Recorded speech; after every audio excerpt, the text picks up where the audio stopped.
Hi everyone, welcome back to Tech for Gamers. Today in this video, I'm gonna guide you through how you can easily change the time of day in Civilization 6. To change the time of day in Civilization 6, first of all, launch open your Civilization 6 game on your device. Once you're inside, go ahead and tap on the menu button at the top right corner from your main game section and click on Options.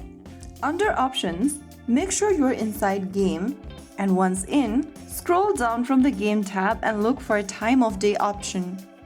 Now, you'll see a small slider right next to Time of Day. Drag the slider and choose the time you want to change to, and click on Confirm at the bottom. Soon after you do that, you can return to your game and you'll be able to change the time of day. So that is how it's super easily done. If you found the video helpful, don't forget to like, share and subscribe to our channel.